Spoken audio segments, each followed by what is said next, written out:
logrado grandes conquistas para la ciudad de Tiatira y desde luego se convirtió como parte del folclore religioso de Tiatira, pues se convirtió en el dios, en el dios venerado por parte de los ciudadanos de Tiatira.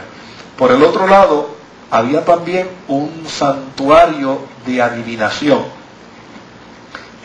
No era un santuario de adoración, era más bien manera de un centro espiritista, ¿no? Donde había una señora llamada Zambate. No tiene que ver nada con pelota, ni hay, pero se llamaba Zambate. Y Zambate, pues obviamente tenía un centro enorme de adivinación en medio de la ciudad de Tiatira. Por lo tanto, siendo Tiatira una ciudad fronteriza, posiblemente de Tiatira se decía que todos los caminos conducían a Tiatira y que Tiatira hacía que por muchos caminos otra gente fuera a otras ciudades, pues sin lugar a duda el centro de Zambate venía a ser un lugar de importancia en un periodo de tiempo donde existía tanta y tanta superstición. Es importante esos datos para cuando volvamos a releer ahorita el capítulo, pues nos damos cuenta entonces a qué se está haciendo referencia. Por el otro lado, en Tiatira existían las Galias. ¿Qué son las Galias? Pues las Galias eran los sindicatos de obreros.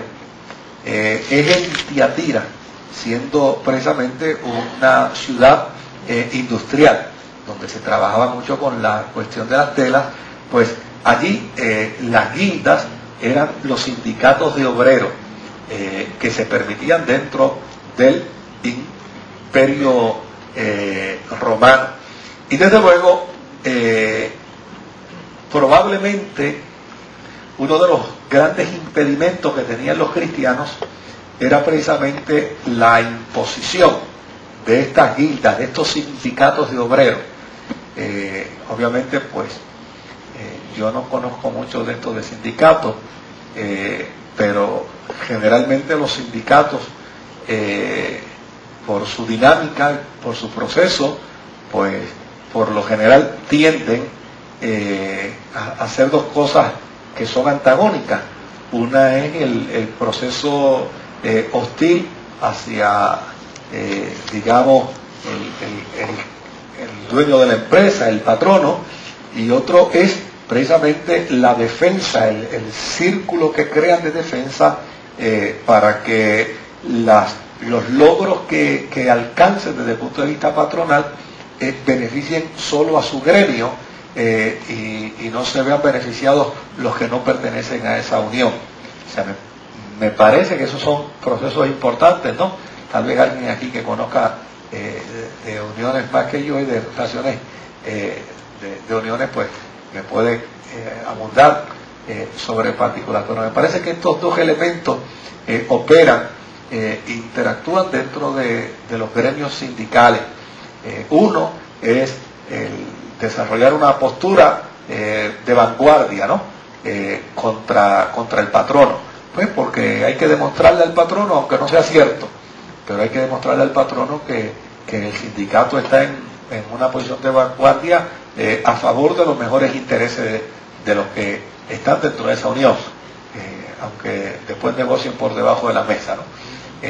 Pero hay que crear ese tipo de imagen. Y otro es asegurarse de que aquellos beneficios que se logren los alcancen solo los que están dentro de la unión, porque no es justo para un sindicato luchar por derechos de obreros que no pertenecen a la unión, porque a la larga no le están dejando ningún tipo de beneficio. Así que para una empresa que tiene una unión, inclusive para empresas hoy al presente, donde hay empresas que tienen 3 y 4 uniones, 3 y 4 sindicatos que operan dentro de ellas, porque lograron que alguien, un empleado, representara un sindicato y lograra que una cantidad de personas se adhiriera a ese, y viene otro y logra, pues obviamente cada sindicato va a trabajar por los mejores intereses de sus obreros, salvo cuando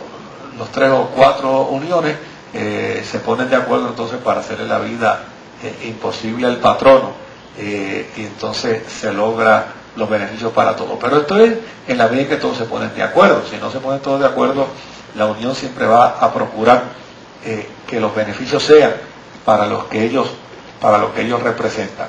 Y desde luego es muy probable que este sea uno de los grandes problemas que tenían los cristianos de Tiatira, porque entre las cosas que podían ofrecer las uniones obreras de aquel tiempo, pues estaban los grandes banquetes, estaban los grandes actos, y como consecuencia de ello, pues todo lo que implicaban los banquetes, lo que implicaban los actos sociales, que tal vez, o que venían a ser parte precisamente de las cosas que podían ofrecer las guildas en aquel tiempo. No existían los planes médicos, así que eso no era un issue importantísimo para trabajar, ¿no? No existían los retiros, pues eso no era un issue importante, pero sí era importante el que tal vez se ofrecieran y se hicieran ofertas por parte de los gremios a sus empleados, donde si te unes a este gremio, nosotros tenemos tanta influencia con los gobernantes, y entonces a la hora de una fiesta, de un banquete, tú puedes participar de ese banquete. Tenemos tanta influencia con los líderes religiosos, con la cúpula de los líderes religiosos, por lo tanto, a la hora de alguna necesidad espiritual, nosotros podemos acercarte. Y esas eran también parte de las ofertas que las guildas en aquel tiempo hacían, y que obviamente provocaban serios problemas a los cristianos de aquel tiempo. Otro era los actos licenciosos, pues era una buena oferta. No habían ofertas claro, sí, existían ofertas de garantía, de empleo, de salario y demás, pero realmente era lo normativo, ¿no? Lo otro era lo que producía los incentivos, y entre los incentivos que habían eran los actos licenciosos, que algunas guildas podían ofrecer a sus empleados la oportunidad de tener ciertos tipos de orgías que otros empleados de otras guildas no estaban autorizados para ellas. Y eso pues obviamente se convertía en un incentivo para lograr que la gente se anexara a una o a otra unión obrera. Fíjense qué cosa interesante, ¿no? Como las cosas se pueden ir desarrollando. ¿Por qué esto era problema para los cristianos? Pues primero porque los cristianos eran abstemios. Las borracheras no eran aceptas. Dentro